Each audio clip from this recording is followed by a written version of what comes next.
just a little chicken. Cheep, cheep, cheep, cheep, cheep, cheep, cheep. Nobody calls me chicken. The chicken says cluck. Hello! Guys, you have no idea. I have been sick all week. It was awful. The second I put that London Void video up, I was dead. So, I've been spending a lot of time just lying in bed, watching YouTube. To the point where you, like, totally get retarded because you end up on these sites where they start talking about flat Earth.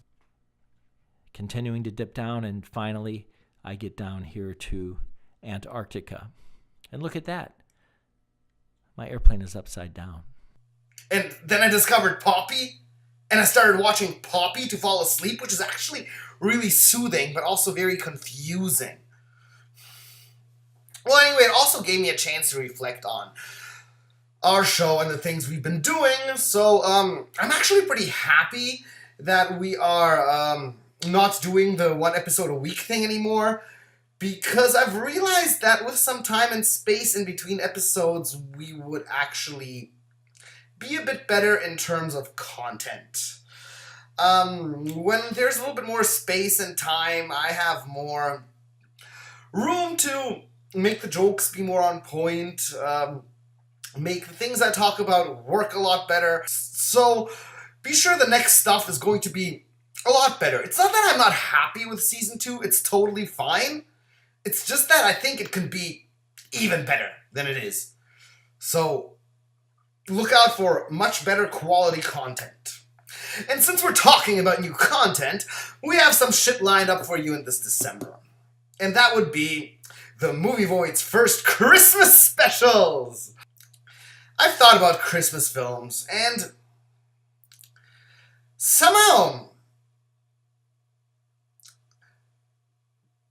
there's an aspect of the Christmas film that hasn't properly been explored on YouTube, and that is the offensive Christmas film.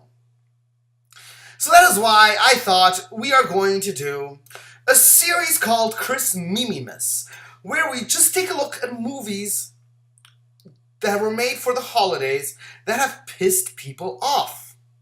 The first one is going to be Silent Night, Deadly Night, an 80s classic.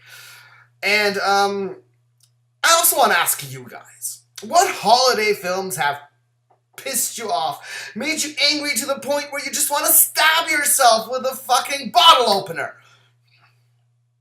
I'm talking shit like Kirk Cameron Saving Christmas, maybe even be Home Alone because you can't stand the or something. Just comment beneath this video. You can also check out my Twitter, you can also check out my Facebook, and tell me, which holiday movies do you hate with a passion?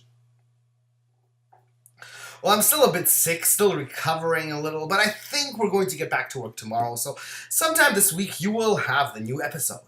Discovered a new app called Stardust. It is a very cool thing.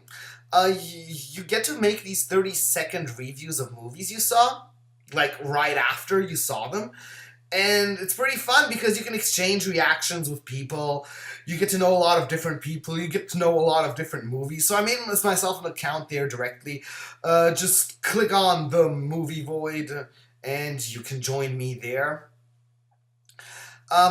Yes, of course this happened because I was lying in bed sick as fuck.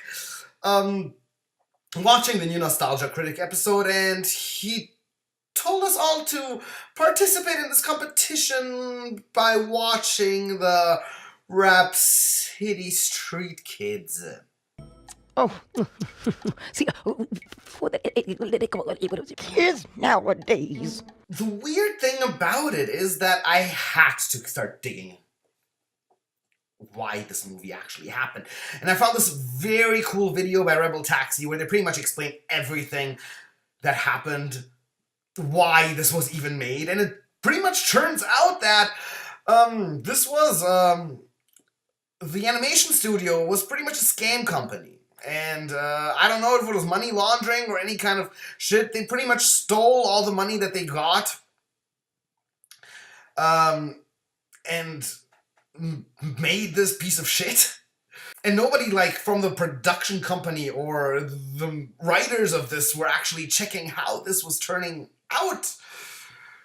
And it's weird because there's so many good people involved in this movie. Like the chick who was Belle in The Beauty and the Beast. Luke Skywalker is in this, for fuck's sake. So I really wonder which reactions are going to pop up and if we're going to get even more clarity on this, because this weird Christmas special is totally insane. It is an amazing time for Room fans at the moment, because the Disaster Artist hasn't even gotten a proper release yet. We are still in pre-release phase. It'll get a wide release by the end of the week sometime, and things have been popping up all over the internet. I've recently discovered this totally funny video, If the Room Was a Song by Prince. You're tearing me apart, Lisa. And I am the fool. Oh, I'm It is absolutely hilarious. You guys have to check that out.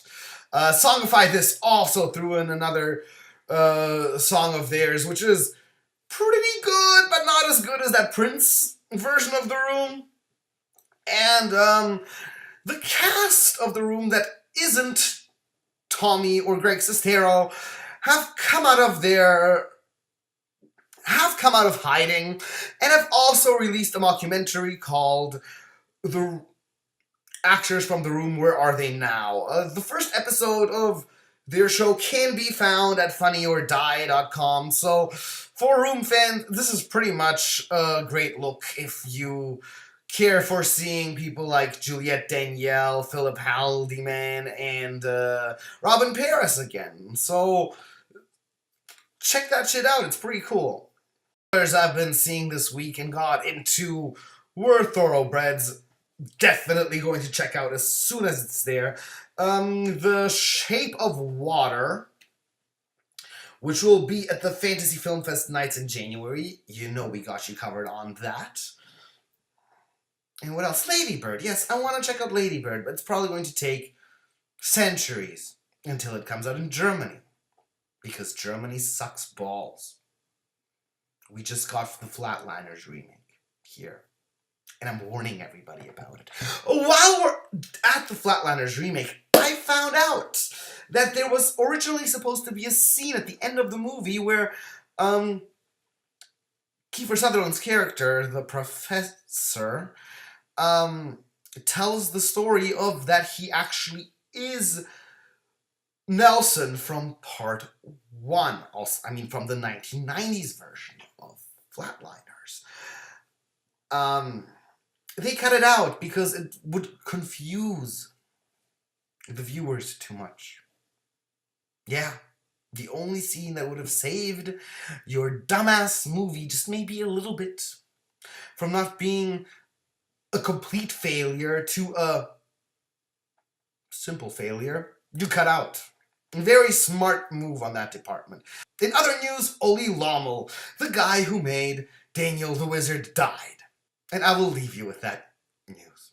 Bye-bye.